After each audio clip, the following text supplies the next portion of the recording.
France Bleu Midi. Ensemble, Daniela Lombroso. Alors, docteur Frédéric Salman, vous sortez, prenez votre santé en main. Vous nous expliquez dans ce livre que nous avons en nous les moyens de créer nos propres médicaments, en fait, en quelque sorte. Vous parlez même d'une capacité d'auto-guérison dont nous disposons tous. Oui, on a des ressources naturelles absolument étonnantes. Et c'est une autre façon de penser la médecine. Il y a des pouvoirs d'auto-guérison extrêmement puissants qui existent en nous.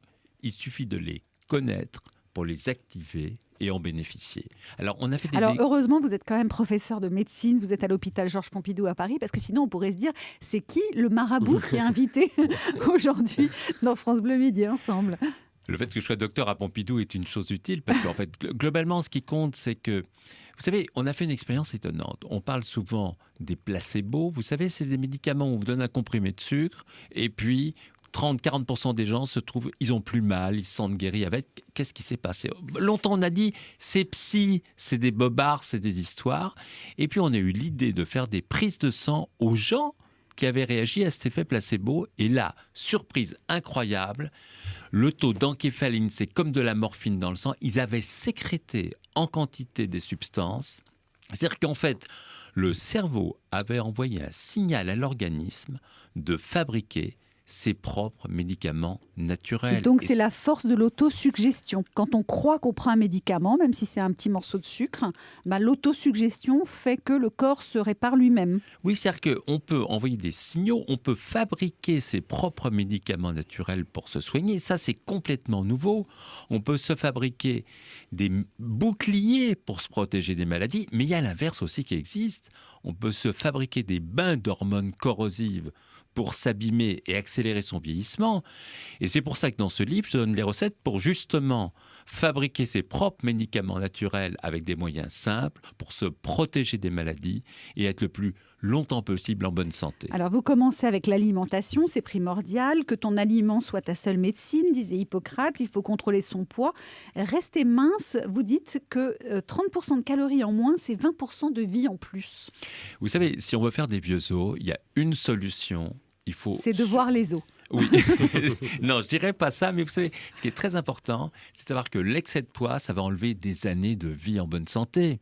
C'est-à-dire que vous allez avoir beaucoup plus de cancers, plus de maladies cardiovasculaires. Diabète, bien entendu. C'est un cortège d'ennuis, vous ne pouvez pas savoir à quel point. Donc, le problème qu'il y a et qui s'est posé, c'est que 95% des gens, tenez-vous bien, qui font un régime, ils grossissent. Ouais. Qu'est-ce qui se passe ? Il faut bien faire quelque chose quand on voit un tel risque. Alors, c'est pour ça que dans ce livre, quel était mon objectif ? C'est de donner des moyens simples qui passent pas par la case régime pour réellement perdre du poids de façon durable. Et il y a des nouveautés formidables dans ce domaine. Il y a justement la stimulation du nerf vague.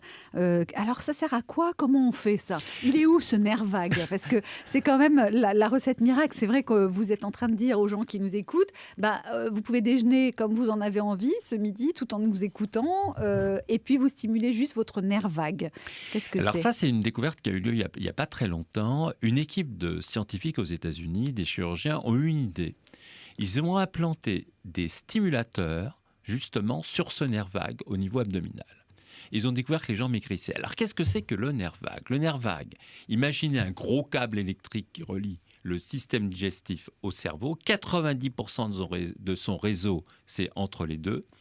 Et quand on le stimule, ça provoque la sécrétion de sérotonine. La sérotonine, qu'est-ce que c'est ? C'est une hormone du plaisir, de la satiété, qui va permettre d'avoir une satiété heureuse comme après un repas copieux, mais sans les calories. Alors, bien évidemment... Donc, ça veut dire qu'en fait, ce nerf, vous le trouvez où, grosso modo ? Alors, il est entre le système digestif et le cerveau. Oui, mais comment on fait pour le stimuler ? Alors, comment justement, on fait pour le toucher ? On ne va pas mettre les Américains avaient mis des pacemakers à des gens en obésité morbide. On ne va pas mettre des pacemakers aux gens. Et simplement, on a découvert que par des petits exercices très simples et sans danger, on peut faire une stimulation en appuyant sur certains points de la partie digestive de ce nerf vague.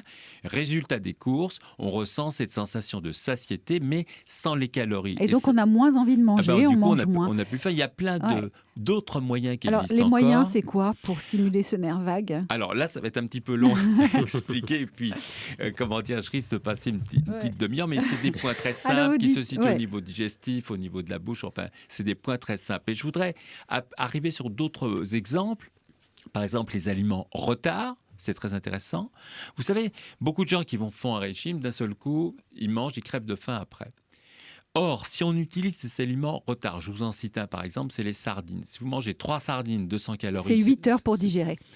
Oui, elles vont rester même 9 heures dans l'estomac, donc on n'a pas faim, c'est comme les poivrons. Ouais. Donc prendre des aliments retard, c'est reprendre la main. J'avais parlé également à une époque du chocolat noir 100%, parce qu'il y a des tas de coupes-fins naturelles qu'on a découvert. Un carré de chocolat noir avant le repas, s'il est à 100% impérativement, c'est un coupe-fin. Il y a aussi la cannelle qui retarde la vidange gastrique. Ça vous démontrez ça par de cannelle, ça marche du tonnerre. La compote de pommes qui fait maigrir avec de la cannelle. Des petites choses, toutes simples du quotidien. On les prend en main. Gargarisme aussi, d'une certaine manière. Vous écrivez, la première méthode consiste à remplir sa bouche avec un mélange d'eau tiède et de jus de citron en veillant à bien gonfler les joues. Il est important que la langue soit complètement immergée. La bouche pleine doit être maintenue fermée avec les joues bien tendues durant 3 minutes. Pendant ce temps, vous devez respirer tranquillement et profondément par le nez et le plus lentement possible. Si vous faites ça avant un repas, vous mangez moins. Oui, parce que ça provoque une stimulation douce du vague. Et effectivement, il y a plusieurs points comme ça qui vont faire qu'on va reprendre la main. Alors, il n'y a pas que l'alimentation, Frédéric Salman. Le livre s'appelle « Prenez votre santé en main ». On va continuer à en parler. On parlera évidemment du reste, de tout ce qui est important. Par exemple, faire l'amour, c'est très important pour vivre bien, longtemps, en bonne santé. Donc, on en parle dans quelques instants. Mais tout de suite, c'est Thierry Garcia avec Allô les stars. France Bleu.